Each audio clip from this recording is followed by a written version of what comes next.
Good afternoon, everybody. You look like you're staying cool. I do not have any comments to make at the top, so we can go straight to your questions. Josh, you want to go first? Sure. Thanks, Josh. Let's start with the pandemonium in Philadelphia. Does the president feel that what we're seeing in the last couple of days in the party hurts the party's unity heading into the general? Does he think the emails show favoritism by the DNC towards Clinton during the primary? And does he have any thoughts on who should be the next leader of the Democratic Party? Well, Josh, it obviously is, well, let me start this way. There are plenty of people who are in Philadelphia who can speak to the current state of our party and the current efforts to organize our party for success in the general election. And I'll let them speak to that. There are also a variety of ways to measure that. One measure that I think is relevant is the crowd reaction when the First Lady of the United States speaks tonight. And I do feel confident that when Mrs. Obama walks out on stage, that everybody in the crowd is going to be on their feet applauding. That, I think, is a strong indication of their strong support for the First Lady and the deep admiration and respect that they have for her. She's also going to be giving voice to the kinds of values and priorities this administration's been fighting for 7.5 years now. And there is strong support all across the Democratic Party for the agenda that President Obama has pursued and the vigor with which he has pursued it. As it relates to the situation at the DNC, the president has been clear about a couple of things. The first is he deeply appreciates what Congresswoman Wasserman Schultz has done during her 5-year plus tenure at the Democratic National Committee. She took the helm at the DNC at a critically important time in President Obama's career. She had to, on a pretty short turnaround, work to prepare the DNC for the general election in 2012. And obviously the president won that re-election campaign with more than 50% of the vote. He was the first president since Eisenhower to both be elected and re-elected with more than 50% of the vote. And that certainly speaks to some of Congressman Wasserman Schultz's skills, because the apparatus at the DNC was an important part of that effort. So that's the first thing. And I think the president conveyed that appreciation in the context of the statement that we issued last night. What's also true, and what's been true for some time, is that the president believes that the leadership at the DNC is something that should be determined by the party nominee. The ability of the party apparatus and the Democratic nominee's campaign working effectively together will be important to our success in the fall. And so as the leader of the party, that's the president's interest. So he's long said that it's the party nominee that should make decisions about the leadership of the DNC. And he certainly has been unequivocal in his support for Secretary Clinton, the presumptive nominee, and her ability to make that decision. Does he think Wasserman Schultz was fair to Sanders in the primary? Listen, I'm not going to get into the content of the email. Obviously, there are plenty of people with plenty of opinions about that. And I know that Senator Sanders himself spoke to this a little bit yesterday. And certainly in those comments, he indicated his unwavering support for Secretary Clinton. Turning to the investigation into this hack that the FBI is now leading, after the Sony hack, you were all relatively quick to point the finger at North Korea. Are you prepared at this point to say anything about whether Russia was involved in this hack and whether it may have been an attempt by a foreign state to try and sway the election towards Donald Trump?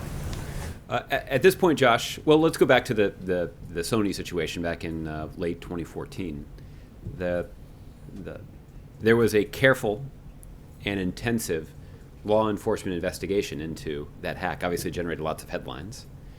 And an assessment was reached by a variety of national security agencies, including the FBI, that the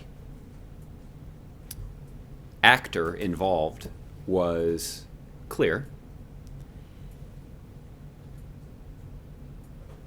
and the impact that it would have on the investigation to release the conclusions that they'd reached about the attribution would be beneficial.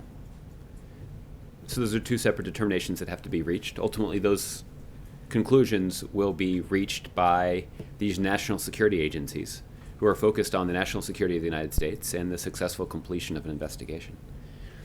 So I know that there's been a lot of public reporting about this particular matter, and I know that there are some private sector entities that have conducted their own investigations and even released their own reports on these investigations. I'm not in a position to speak to the veracity of what conclusions have been reached by private sector entities.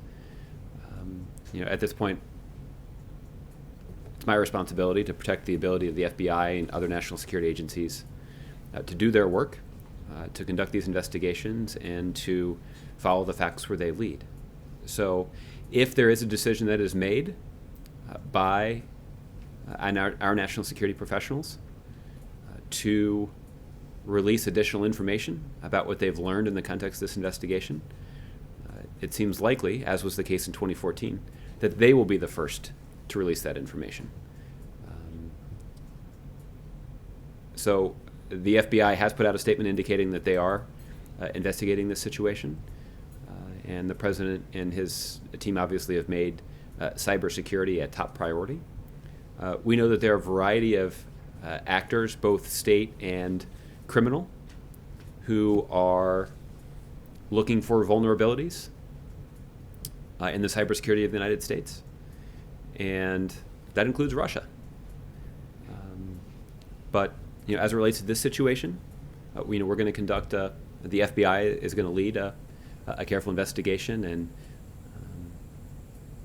and if there is a decision that's made to release information about conclusions that have been reached about the attribution of this attack, then it's likely that the FBI would be the first one to make that announcement, as they were with regard to the Sony hack in 2014. Just one for me on the president's endorsement for Kamala Harris. Congresswoman Loretta Sanchez pretty strongly implied that the president endorsed the Attorney General over her because they're both African American. Do you take issue with that characterization?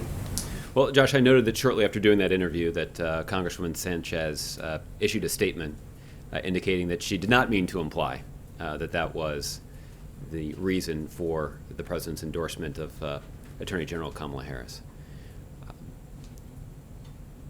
I'm not really sure what she intended to apply. I think you'd have to ask her.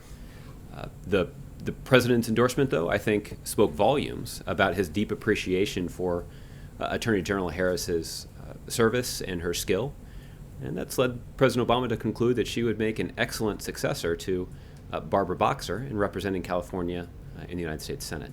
The president certainly stands by that endorsement and is quite enthusiastic about it. Okay. Roberta. Donald Trump said this weekend that he would be willing to pull the U.S. out of the World Trade Organization if the WTO stood in the way of his plan to put tariffs on certain imports. Yeah. I guess I'm wondering whether the White House has a reaction to this general idea, the possibility of the U.S. leaving the WTO. Well, I'll let the Republican nominee make his own case for the policies that he hopes to pursue.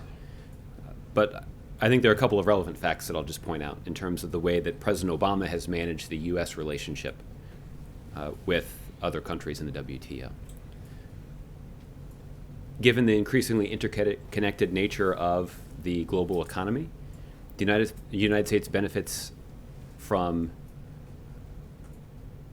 effective trading relationships with countries around the world. The president has used the example of the American auto industry when highlighting how damaging it would be to try to wall off the United States from the global supply chain. There are parts for American cars that are made around the world. And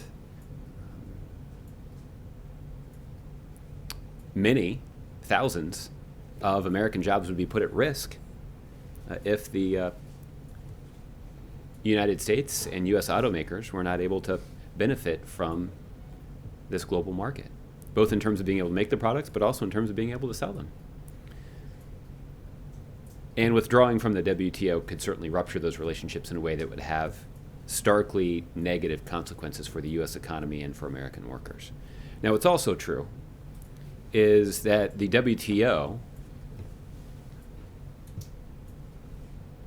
has been an effective location for the United States to enforce our trade rights.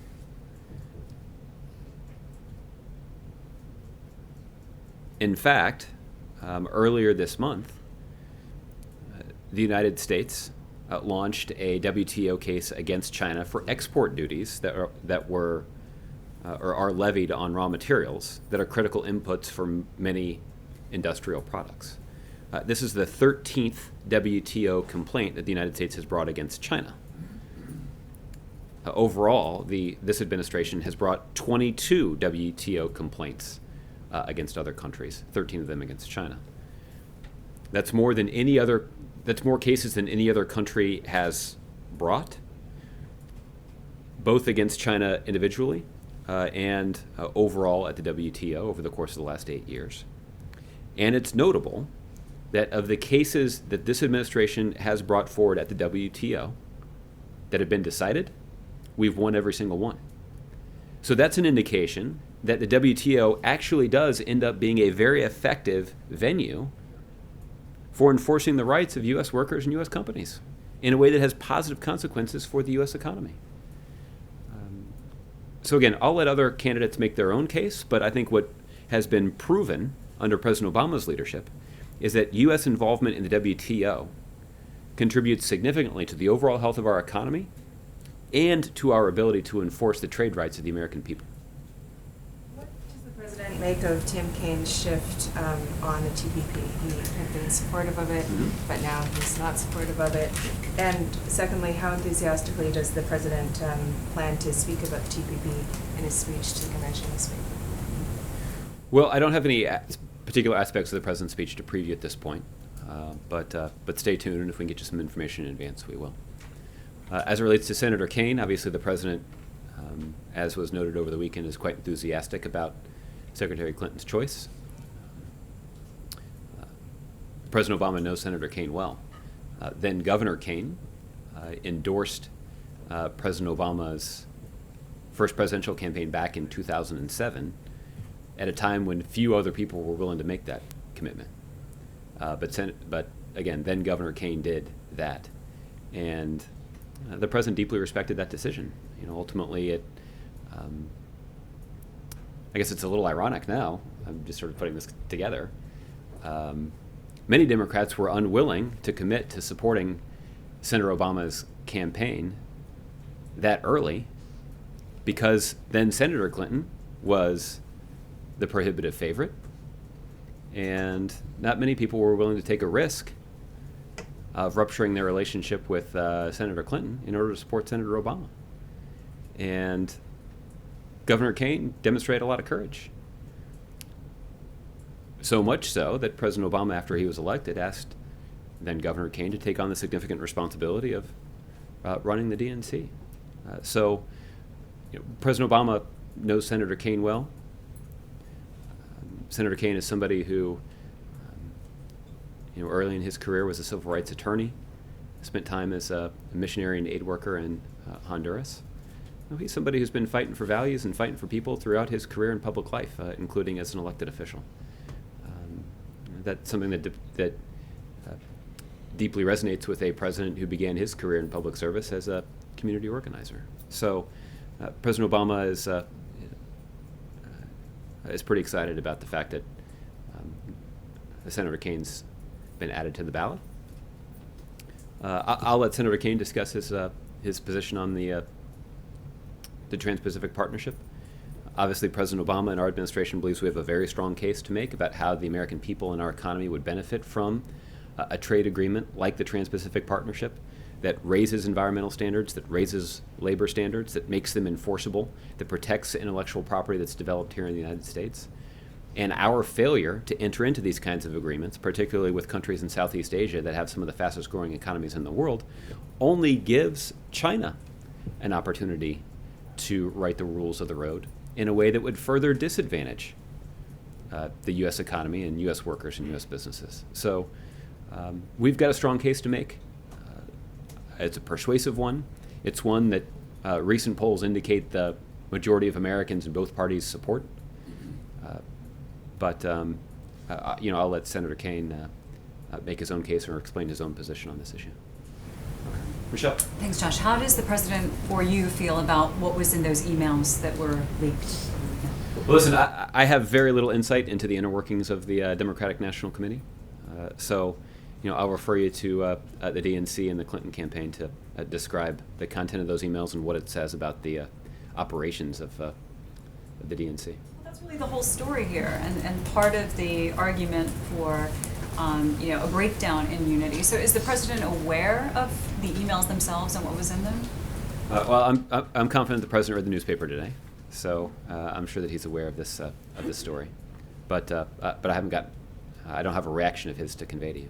So you don't have a feeling on whether it seemed to be an attempt to undermine Bernie Sanders while this was going on? Again, I can't speak to the veracity of the emails. I'd refer you to the DNC. Okay. And what role did the president play in Wasserman Schultz stepping down? Did he want that to happen? And I know the conversation happened afterwards, but how did the president make his feeling known in the process? Well, I think what has the president's view is that the Democrat at the top of the ticket in the fall is the one who should make decisions about the leadership of the DNC. It's been the president's view for quite some time. The president obviously had that prerogative when he was running in 2008. The president had that prerogative when he was at the top of the ticket in 2012. But his name's not on the ballot in 2016. And what the president does know from having run and won in 2008 and 2012 is that the party benefits when the party's nominee and the apparatus of the DNC are effectively integrated. And that's why it makes sense to him that the person at the top of the ticket should get to decide. And that is something that was clear to Congressman Wasserman Schultz and to the Clinton campaign. So, ultimately, the Clinton campaign had to determine what they believed was in the best interest of their campaign and the best interest of the party. And that's what they did. The substance of the phone call yesterday was simply the president taking the opportunity to express his appreciation to Congresswoman Wasserman Schultz for her service to the country and to the party. And he certainly is continues to be enthusiastic about her re-election campaign. He endorsed her earlier this year, and he believes that the people of South Florida have been remarkably well served by having her represent their interests in the United States Congress, and he believes they'll, as he said in his statement that we issued earlier this spring, he's made clear that he supports her re-election. The timing of this, I mean, obviously it was timed for a reason. What does he think about how this affects Democrats right now and what this does just before the convention and so close to the general election? Well, listen, I can't speak to the motives of the individual who may have leaked this material. Obviously, at this point, I can't even speak to who is responsible for obtaining the material in the first place. Well, again, I think most of the reaction I've seen is from journalists who are covering the convention, and I think that's fine. Ultimately, I think there are a variety of ways to assess how the state of the Democratic Party, and there'll be a lot of people who will be spending a lot of time doing that over the course of the next few days. But one measure that I would recommend is to consider the reaction of the crowd when Mrs. Obama speaks tonight. I was just going to ask you about that, because here we have the chairman having to step down a day before the convention. Bernie Sanders supporters right now are rallying on the bridge to Philadelphia. He just gave this fiery speech. He's going to speak again tonight. How how can you say that a measure of the unity of the Democratic Party right now is based on how well the crowd receives the First Lady's speech? I mean, what does that have to do with everything else that's going on right now? I think what the First Lady will give voice to are the kinds of values and priorities that have guided this president and this administration. And it's not just that Democrats are quite enthusiastic about those values and priorities. Democrats all across the country strongly support them. They are unified behind them. So I think that's one indication of the condition of the Democratic Party. I recognize that there will be some skeptics who will cite other data points. That's not illegitimate. I think there are a lot of ways to assess the state of the Democratic Party, and there may be some skeptics who might overlook the fact that the Democratic Party is enthusiastic about the values and agenda and priorities that President Obama has pursued over the last 7.5 years. So, again, I think there are a lot of ways to reach this analysis, and I'll mostly leave that to other people, except when it comes to the First Lady of the United States, who I think is going to give a great speech, and one that will be warmly received by Democrats in the hall and all across the country. Well, just so it's clear, and quickly, can you just give us your assessment of the unity of the party right now? There are plenty of other people who are on hand in a position to do that. Fair enough. Thanks, Okay. Josh. All right. Thanks, Michelle. Mike.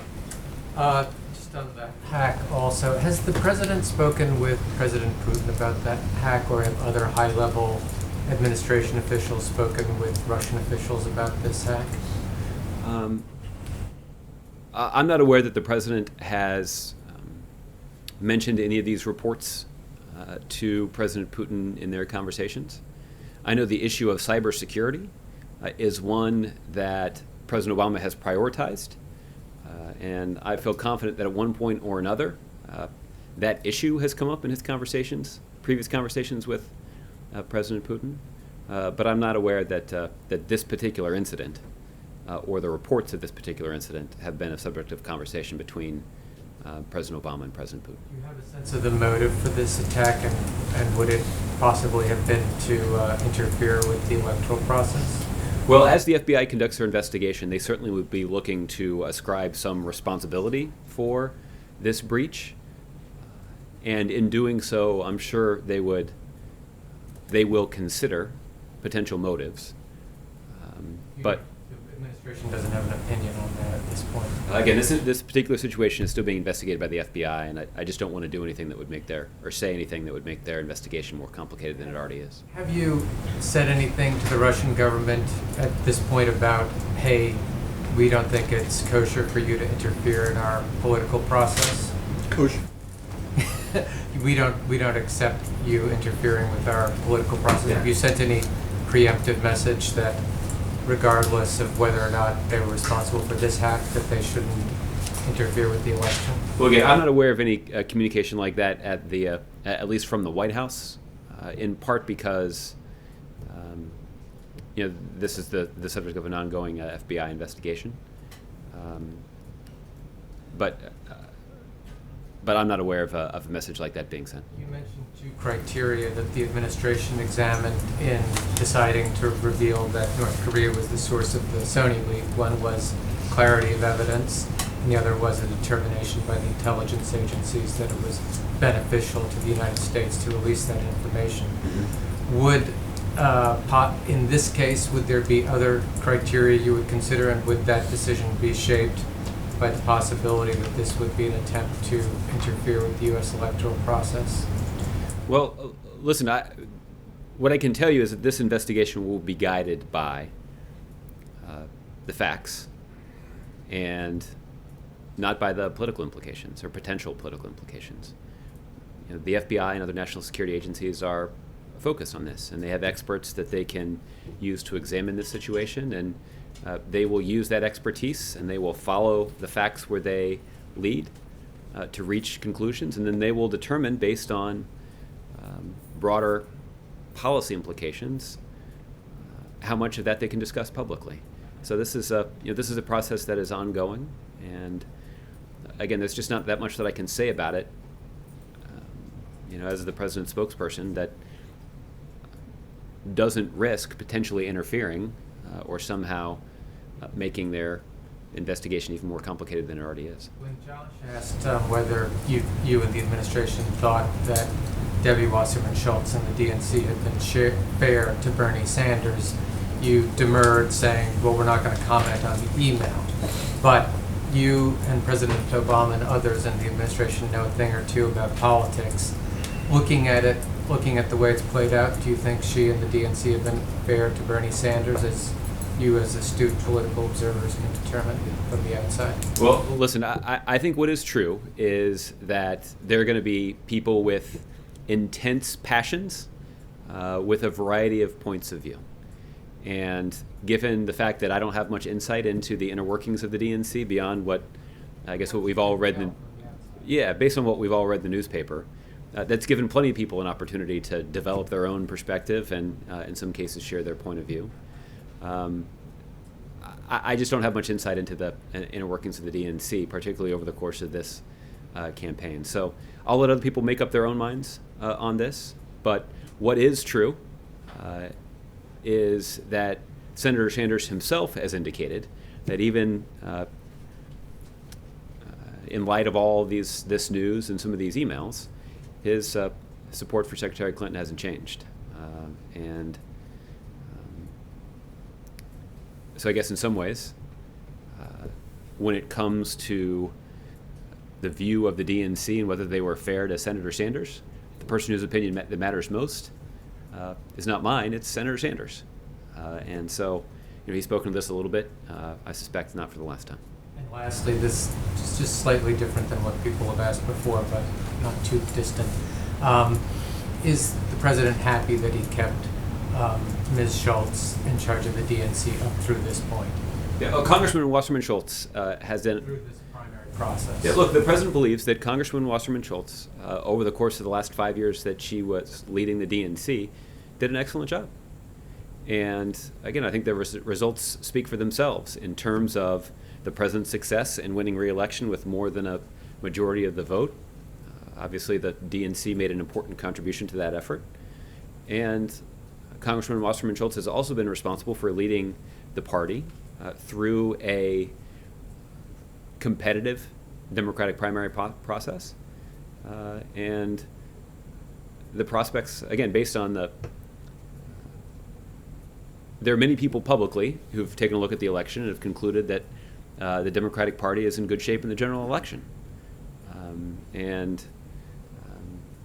Certainly the condition of the Democratic Party is something that Congresswoman Wasserman Schultz deserves credit for. I would just add that there's nobody who thinks that being the chair of a national party is an easy job or is a job where a whole bunch of people come up to you and say thank you. And having worked for 2 previous DNC chairs directly, I can speak firsthand to that. So it's not just that Congressman Wasserman Schultz served for 5 years. It's not just that she did an excellent job both in helping the president get reelected, but also in positioning the party for success in 2016. It's that this is a job that's really hard and is subject to a lot of intense criticism. And again, I think given all of that, the president felt it was appropriate to give her a call yesterday and convey to her once again how deeply appreciative he is of her service to the party and to the country, and how strongly supportive he is of her reelection campaign. Okay, Margaret. Josh, it now appears that Congresswoman will not be gaveling in at the DNC to kick it off officially. Does the White House have a view on an appropriate role, if this is a diminished role, if that's something you're disappointed with given the praise that you've just outlined? No, again, this is a these are the kinds of decisions that Secretary Clinton and her team will make as the presumptive nominee of the Democratic Party. The focus of this convention is on formally nominating Secretary Clinton and giving her a venue to make a speech. So when it comes to the day-to-day functioning of the convention, I'd refer to the convention staff and to Secretary Clinton's team. Was there a meeting here at the White House over the weekend regarding the DNC hack? Well, listen, I know that there have been some reports about national security officials discussing this breach. I don't have any specific meetings to tell you about. What I can tell you is that it shouldn't be a surprise that there are national security officials that meet on a regular basis here at the White House to discuss cybersecurity. The president's made that a top priority, and obviously the cybersecurity, both of public sector but also private sector entities, is important to our national security. And this is something that is discussed frequently by national security officials across the government, but including here at the White House. So you can't say. I can't speak to any specific meetings. Doesn't mean one didn't happen. You just can't read it out. Is that correct? I think what I'm trying to convey is that there are regular meetings at the White House that are focused on cybersecurity. And I can't speak to any specific meetings or any specific agenda items. But cybersecurity is obviously a priority of this administration and our national security agencies. And so it's a subject that they meet to discuss regularly. You outlined that it's going to be a very deliberate process leading up to whether or not you officially assess that Russia's behind this. But the Clinton campaign's been pretty direct in attributing this attack to Russia. Do you think they're jumping the gun? Well, they're not the only ones who've been pretty direct. I know that a number of your news organizations have been quite direct in drawing that link, and there are also some private sector, at least one high-profile private sector group that's issued a report drawing that link in rather bright lines. So there's credibility to it, you're saying? So I'm saying that this is an observation that other people have made, and at least one private sector entity that has looked at this matter provided a whole lot of evidence that's appeared in all of your news reports about this. I'd refer you to that company or to the DNC or the Clinton campaign about those conclusions. Right now, the U.S. government is conducting an investigation to formulate our own conclusions about this situation, and I just don't want to get ahead of their investigation from here. The FBI is the lead on that investigation, and when they're ready to make when they're ready to share some information about what they've learned, they'll be the first to do so. Josh, I mean, the thing that's different is it wouldn't be unprecedented for Russia to hack the administration. I mean, they recently hacked the unclassified systems, the state and White House, and that's been acknowledged. When it comes to this particular thing, though, this seems a different level to be directly interfering in an election. This is something Russia does in its own backyard, meddling with other states. I mean, to do that in the United States would make this seem to be a whole other level of attack. Can you explain how you're thinking of this? Yeah, well, I actually don't believe, at least from here, we have been direct about ascribing any attribution for the other breaches that you mentioned, including at the State Department and here at the White House. That's not because we don't take those breaches seriously. I assure you that we do. And those breaches have been thoroughly investigated, and there are a number of steps that have been taken to prevent future breaches of that sort. So this is something that we're vigilant about and will be moving forward. We take those matters quite seriously, and the fact that I'm unwilling to talk in much detail about this situation is not an indication that somehow the administration or our national security agencies take this lightly. In fact, I think it might be an indication of just how seriously we treat this matter, that I don't want to say something that could, as a representative of the White House and as a spokesperson for the president, that would make this investigation even more complicated than it already is. So that's why I'm being a little circumspect, and I would acknowledge that fact on the front end. One more question. It appears that the last hospitals remaining in Aleppo, Syria, have been destroyed by the Syrian Air Force with the backing of the Russians, according to the U.S.-backed Syrian opposition. There's claiming there are 400,000 civilians in immediate risk and in need of aid. France has called this a war crime. Do you agree with that, and what is the U.S. doing? Well, Margaret, I have seen the news reports of the situation in Aleppo, and it's gut-wrenching. The targeting of medical facilities that treat civilians is something that's impossible to justify. Unfortunately, these reports out of Syria are not unique. We know there's been a specific strategy carried out by the Assad regime to use their country's military might and attack innocent people.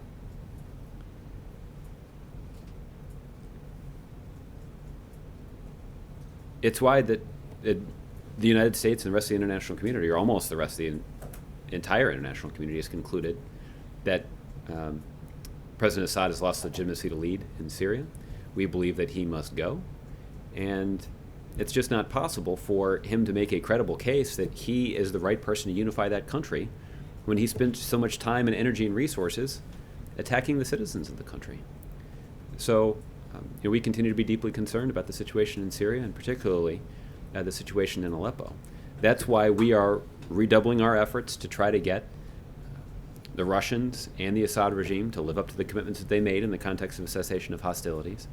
And we've tried to do that for two reasons. The first is by implementing a cessation of hostilities, we can, first and foremost, try to bring humanitarian relief to innocent people that have been caught in the crossfire for years now. The French called that a smokescreen today, that the ceasefire and cessation of hostilities has just been a smokescreen for Russia and Syria to continue to do this. Well, there have been places where implementing a cessation of hostilities successfully has allowed hundreds of thousands of people in Syria to get some humanitarian relief. There are places where it has worked. And I think it's important that we not overlook those, because that essentially serves as a model for what we would like to do in other places in the country. At the same time, Margaret, I would readily agree that there are some places where the Russians and the Syrians have not lived up to the commitments that they've made, where they have engaged in the kinds of actions that are not allowed under the cessation of hostilities. And as a result, the humanitarian situation has worsened. So we continue to be quite concerned about that. The other reason that we're concerned about it is that it's impossible to broker political talks between government representatives and the opposition as long as there's fighting going on. So we're trying to get the fighting to stop so that we can bring that much needed humanitarian relief, but also to try to kickstart the kind of political transition that everybody acknowledges, everybody except for Bashar al-Assad, acknowledges is necessary. So that's the state of play. And again, what's happening in Aleppo is deeply, deeply concerning, and we condemn in the strongest terms the effort by anybody to target medical facilities that treat civilians. It's completely unacceptable and contravenes just about every international agreement that applies to these kinds of situations. Okay, Kevin. Thanks, Josh. Speaking of Syria, at last check, according to State Department figures, there are about 6,900 Syrian refugees that have been admitted to the U.S. in fiscal 2016. That number seems to be accelerated by some 1,500 since July. Is the White House concerned at all by the inflow of refugees, given what has happened in Germany over the past week? 3 of the 4 deadly attacks there have been carried out by refugees. Kevin, the refugee process in the United States involves thorough screening and vetting. In fact, individuals entering the United States as a refugee undergo more rigorous screening than anybody else who tries to enter the United States. That means that these individuals, before they're allowed to enter the country, that they're subjected to interviews, that biometric information is collected about them. Until what screen? Well, I can't speak to the specifics of those, but you certainly can check with the State Department that can provide you some more insight. But once that information is collected, it then is run through a wide variety of databases, including databases that are maintained by the intelligence community, by the military, by law enforcement organizations, including international law enforcement organizations, to make sure that this person is appropriate to admit to the United States. So that's why the president has confidence in ramping up the number of refugees that are admitted to the United States, because obviously almost all of them are innocent people fleeing violence in their home country. Some of them are people who are fleeing genocide. And the president feels like the United States has a responsibility to do our part to try to provide relief to people who are fleeing that kind of violence, including people who are fleeing genocide. Is it an irrational concern then to have more refugees come to the country given what's happening in Germany? Concern for the United States and our national security is the president's top priority. So I can understand why people are concerned about our national security. The president is concerned about our national security. In fact, that is why he has ensured that refugees who are admitted to the United States are subjected to all of the screening that I just described. They undergo more screening than anybody else who tries to enter the United States. They undergo more screening than somebody who tries to enter the United States as a tourist. They undergo more screening than anybody who enters the United States to do business here. So the screening is thorough, and the president's made clear that even as we increase the number of refugees that are admitted to the United States, we're not going to cut corners when it comes to our security. The president's made clear that that those kinds of shortcuts are not appropriate. So we can do the rigorous screening, even as the United States fulfills our responsibility to our fellow human beings that are innocently caught in the middle of a conflict. I want to draw your attention to something else. House Democrats pressing the president to take action on nuclear weapons before he leaves office. You may be familiar with a letter sent by 5 Democrats urging the president to take bold action and implement a no first use policy. What is the president's belief about a no first use policy, and would he be interested in pursuing that given the brevity of his time in office? He has not to this point. Well, Kevin, the president has made counterproliferation, preventing the spread of nuclear weapons, a top priority. And the president organized, I believe on 4 or 5 different occasions, a nuclear security summit where essentially world leaders gathered in one place, twice in the United States, to have a discussion about what additional steps could be implemented to prevent the further spread of nuclear weapons. So this has been a top priority when it comes to the president's foreign policy agenda. So I don't have any news to make about any sort of new policy or any additional steps that the president may take. But the president is certainly interested in taking advantage of opportunities that are available over the last 6 months that he has in office to further move us toward a vision that presidents in both parties have articulated, which is a world without nuclear weapons. That's a long-term goal. It's not likely to happen. It's obviously not going to happen in this administration. It's probably not going to happen in any of our lifetimes. But the president certainly does believe that our world would be safer and the American people would be more secure if we could succeed in that effort. And to put a button on that, then is it fair to say he is in principle supportive of a no first use idea or not? Well, again, I don't have any news to make when it comes to laying out any new sort of principles when it comes to the use of nuclear weapons. The president's view is that obviously it's a dangerous world, and we're aware of the fact that some of our adversaries do have a nuclear stockpile, and the work that we've engaged in over the course of this administration has been to prevent particular tools or some equipment or even some nuclear material falling into the hands of rogue actors, whether they're terrorists or criminal entities or even some other countries that would allow them to develop nuclear capability. And we have made progress in safeguarding that material. We've made progress in reaching an international agreement with Iran to prevent them from obtaining a nuclear weapon. So we've made important progress in stemming the proliferation of nuclear materials and nuclear weapons. That enhances our nation's security. But we've also been able to work effectively through diplomacy to try to get other countries to reduce their nuclear stockpile. Now, there's more progress in this that we would like to make, but this has been a priority and one that we're going to continue to track. You mentioned the First Lady, just one more. Values and agenda and priorities that the Democrats stand for. Can you give us sort of a preview of what we should expect to hear from her tonight and why it's so important that she really take on the mantle of healer, if you will, given what's been happening in the last couple of days with the Democrats? Well, listen, I don't think that's how she sees her role. I think what you can expect from Mrs. Obama is for her to make a very forceful case, obviously in support of Secretary Clinton. And Mrs. Obama's case will be rooted in her own sense of values and in the values that she wants to instill in her children. I think, like many Americans, she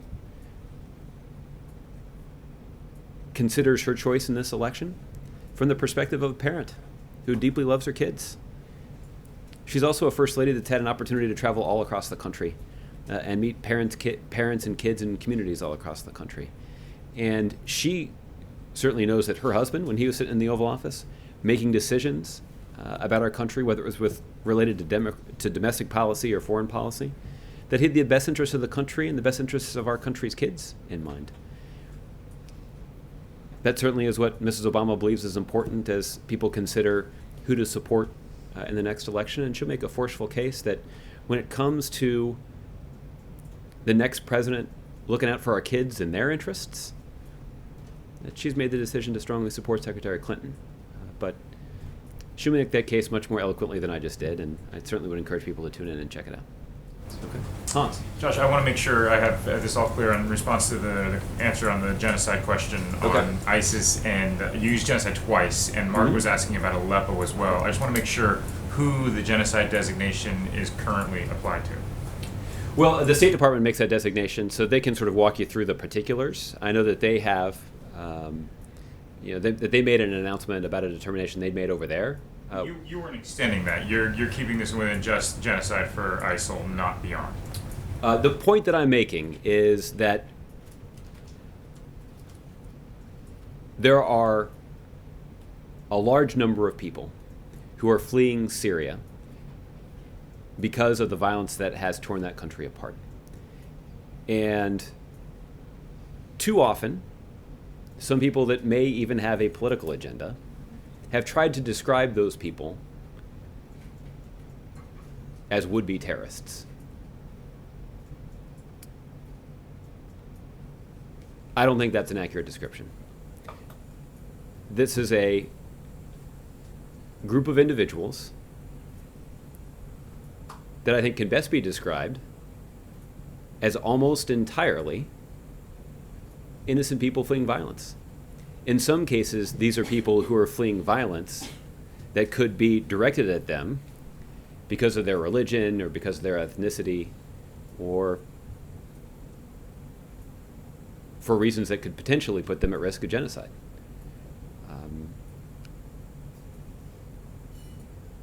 Now, there is a concern that's been expressed by our intelligence community that terrorists could try to capitalize on this situation in a way that could undermine our national security.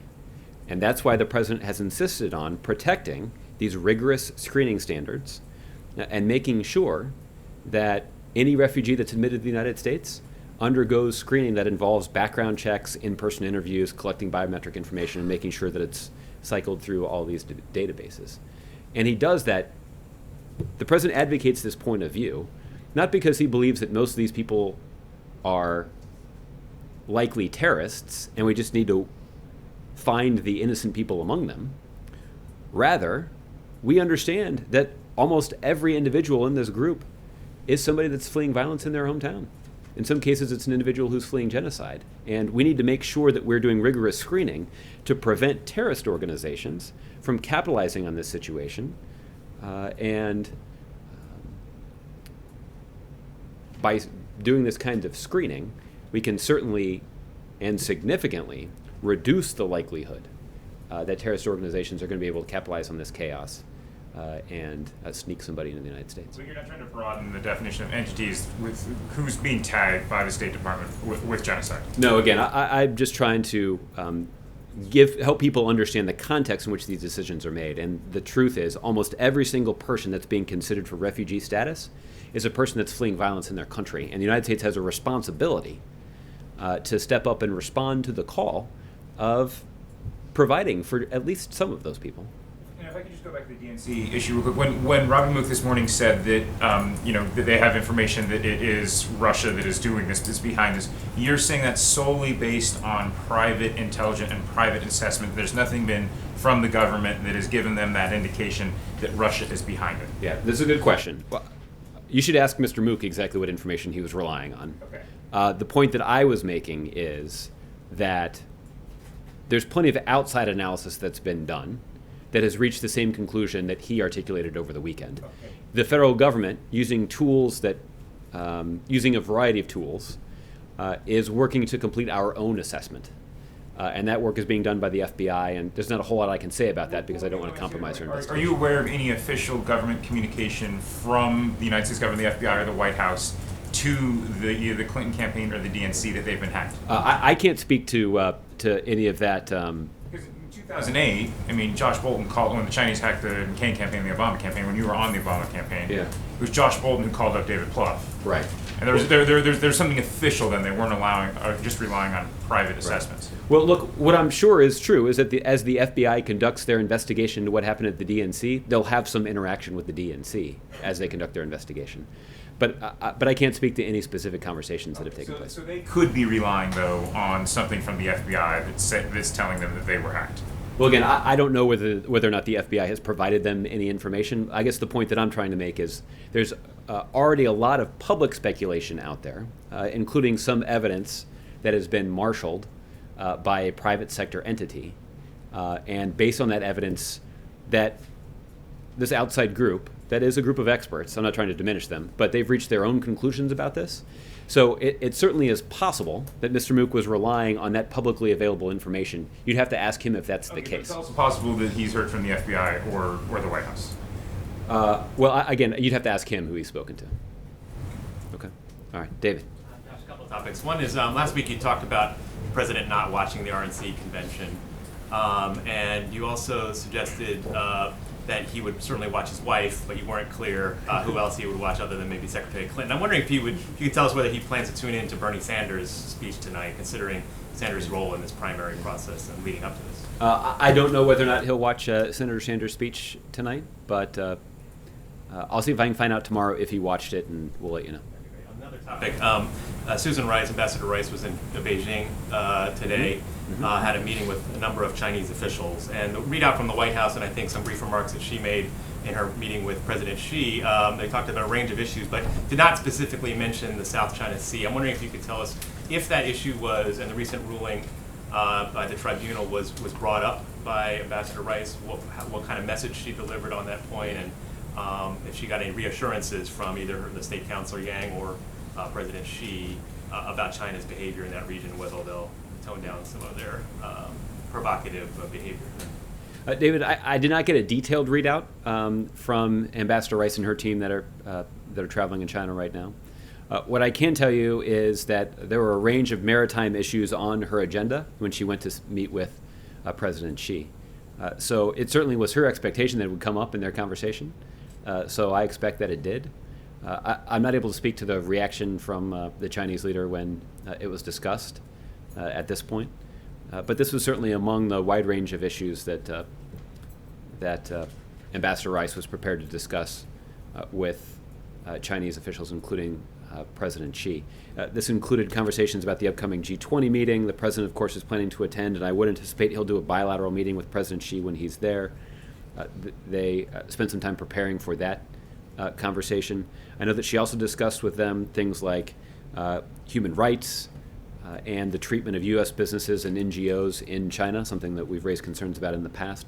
There also was an opportunity for them to talk about a couple of issues in which the United States and China have been able to coordinate effectively, both in terms of trying to denuclearize the Korean Peninsula and to make progress on climate change. And obviously, we've talked a lot in the past about how the ability of the United States and China to work together on fighting carbon pollution was essential to the broader international effort to reach a climate change agreement at the end of last year. Overall, the White House readout seemed fairly positive. It's talked about cooperation at unprecedented levels and a very fruitful meeting between the ambassador and President Xi. I mean, there's others who would suggest that the sort of differences among the two countries are also pronounced at this moment. And under the current president of China, things have in some ways deteriorated on these other areas. Well, why was it such an optimistic sort of readout on this? And when you call it fruitful meeting, it wasn't a lot of detail about what fruit it delivered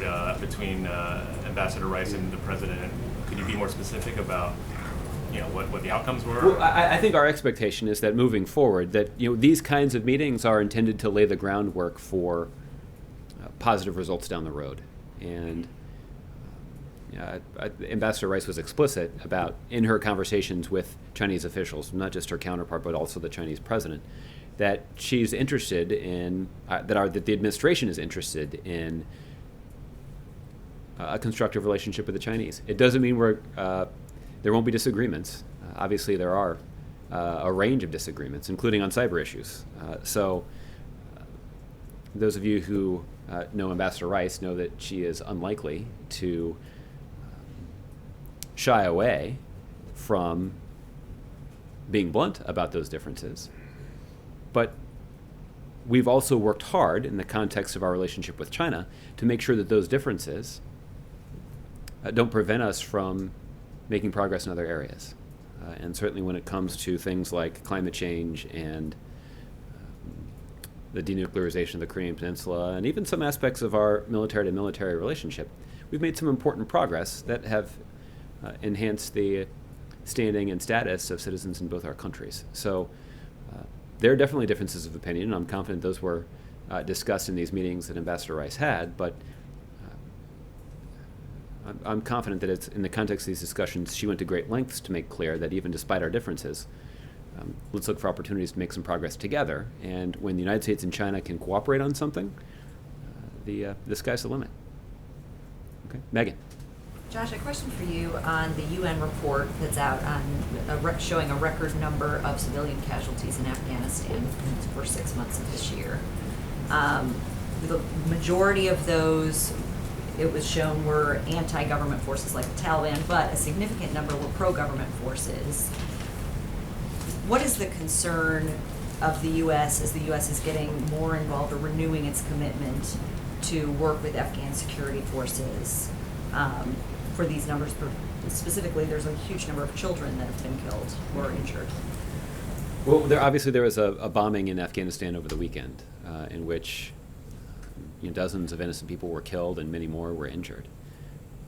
Just almost all of those were citizens, and again, based solely on the public reports, it does appear that the individual or individuals who carried out that attack were intentionally trying to harm civilians.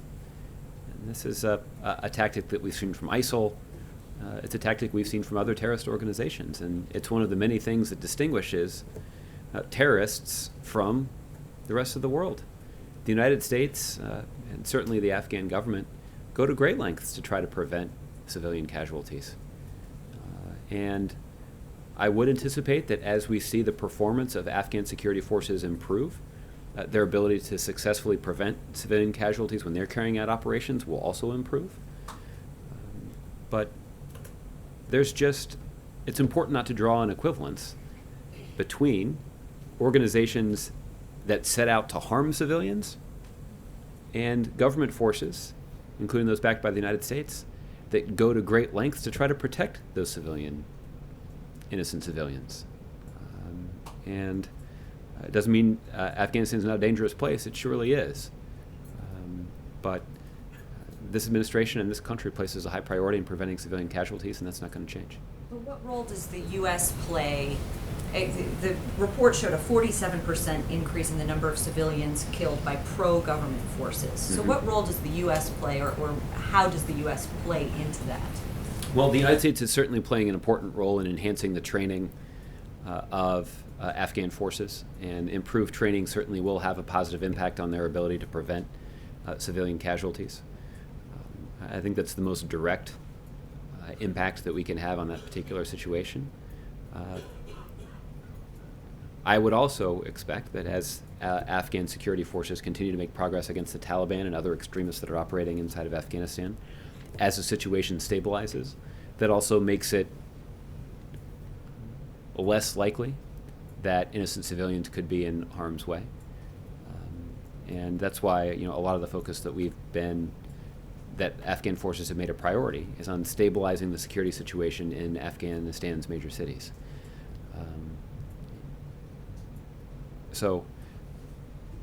But again, these kinds of civilian casualties are a tragedy, and that's why the United States goes to such great lengths to avoid them. And it's also part of why we go to such great lengths to support the Afghan people and the Afghan government, Afghan security forces, as they take the fight to the Taliban and other extremist organizations in Afghanistan. Thank you, Josh. Okay. One question on the convention and Hillary Clinton and trustworthiness. CNN and CBS have polls out showing record highs in terms of the number of American people that don't believe that Hillary Clinton is trustworthy. Mhm. What can, or is there anything the President and First Lady will say in their remarks that could help Hillary Clinton in this area? Well, when it comes to the campaign strategy, I'd refer you to the campaign. I think certainly something that you've heard the president say before is he's in a unique position to offer up his own assessment of Secretary Clinton. He worked closely with Secretary Clinton when she was Secretary of State in his administration. He obviously competed against Secretary Clinton in an historic Democratic primary campaign. They served together for a brief time in the United States Senate. Through their extensive work relationship, they've become friends. So his firsthand experience is relevant. And that firsthand experience is not just drawn from the fact that he is the current president of the United States, but it's also drawn from the fact that he knows her personally. And he can speak with his own personal knowledge of her skills and her character. And he's already done that. He certainly did that in the joint campaign event that they did in Charlotte back in, I guess it was just a couple of weeks ago now. Seems like a long time ago. But I certainly would anticipate that you will hear the president make that case in his convention speech and in his future advocacy for her campaign down the line. He's got a unique perspective to relate based on his own personal experience with Secretary Clinton. And I imagine that some people will find that quite persuasive. Thanks, Josh. Will the First Lady be speaking about her relationship with Hillary Clinton? Was there any interaction between the First Lady and Hillary Clinton over her remarks tonight? Well, obviously, Mrs. Obama has had an opportunity to get to know Mrs. Clinton a little bit as well. But the nature of their relationship is different. So much of President Obama's interactions with Secretary Clinton have taken place in a professional context. And that is the context through which he can evaluate her skills and her character. Mrs. Obama's relationship with Secretary Clinton is a little bit different. But stay tuned. Okay. Yes, ma'am. Two quick follow-ups on Germany. One, I know that there are big differences between how the U.S. admits refugees and the situation in Germany, but are you concerned that there will be a political backlash here, given this recent string of attacks? And also, has the U.S. taken any steps in recent days to increase security cooperation with the Germans? Well, I can certainly tell you that German and U.S. officials have been in touch in recent days, and we've been saddened by the violence that we've seen in Germany over the last week or so, that it has harmed a number of innocent people. And of course, the United States stands resolute alongside our German allies as they confront the forces of extremism in their own country. I can't speak to any specific steps that have been taken, but the United States is certainly interested in doing whatever we can to support the German government and the German people and German national security agencies as they safeguard their own country. With regard to the political situation in Germany, I'll let more informed individuals offer up their own analysis of the political situation in Germany. But what I will just say as a general matter is that one of the things that makes the alliance between the United States and Germany so strong is our shared values and our shared commitment to those values. And those values include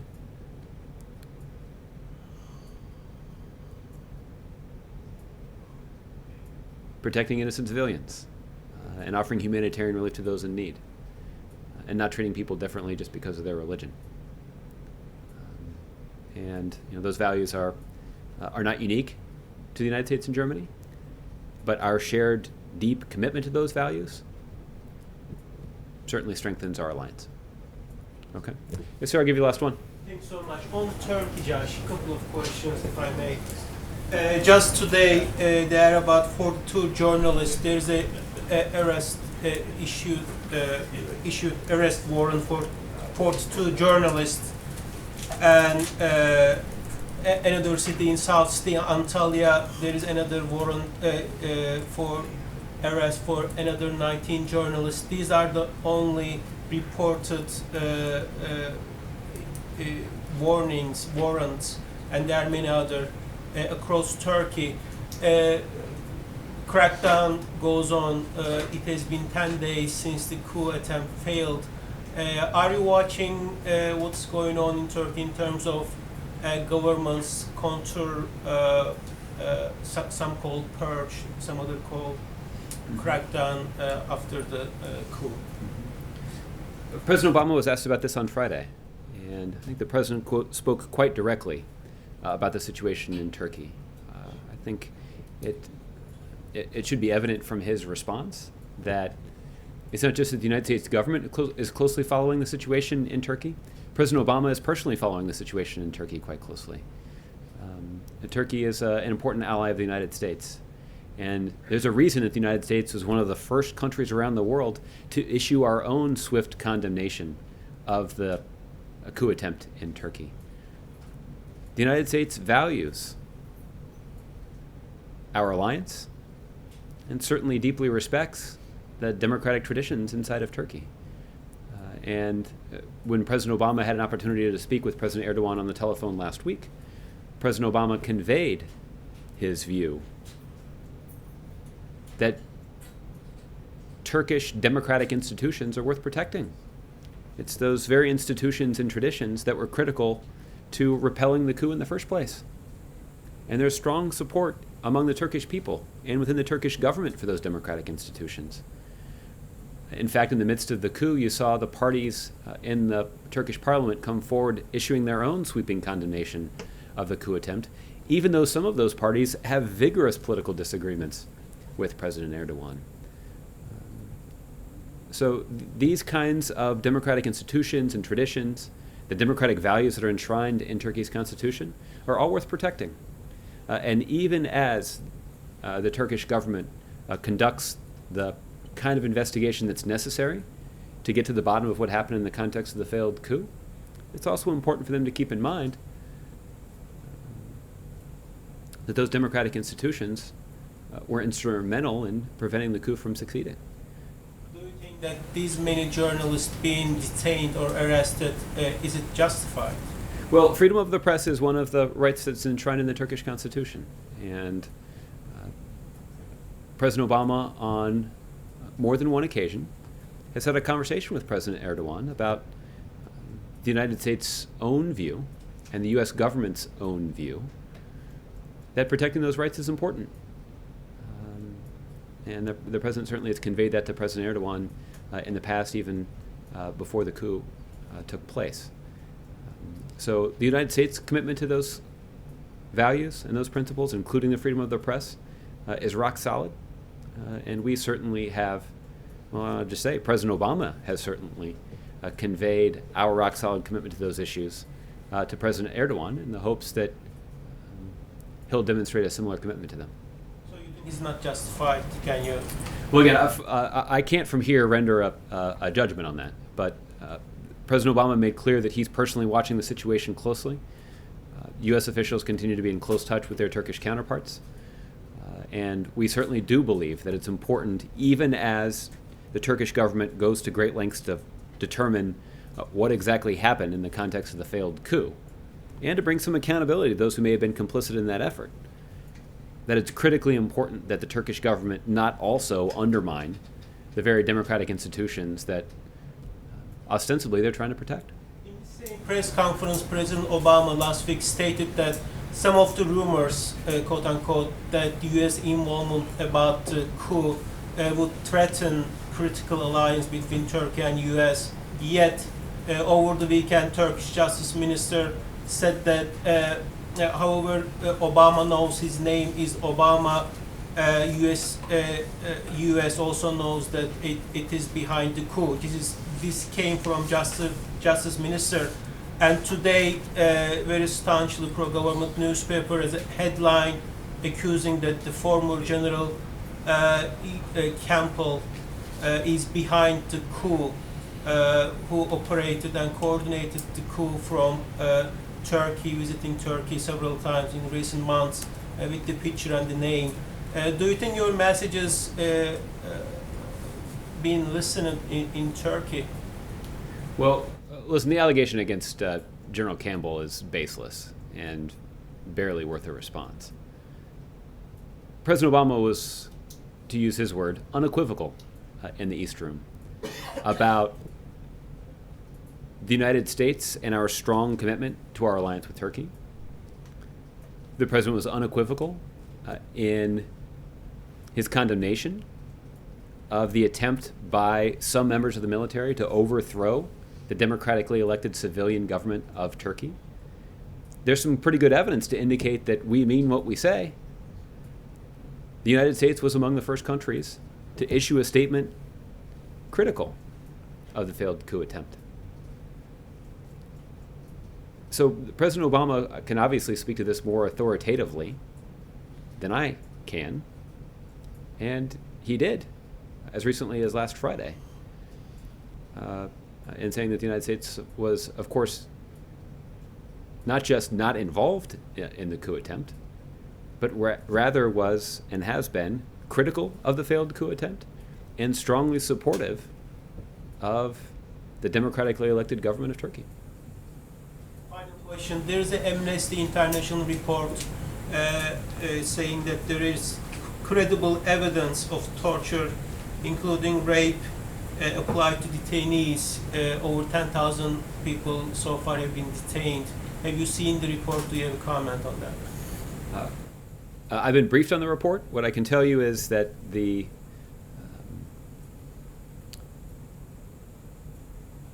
there are important democratic institutions and traditions inside of Turkey that are worth protecting. There are rights enshrined in Turkey's constitution that are worth protecting. These basic human rights are an important part of the alliance between the United States and Turkey.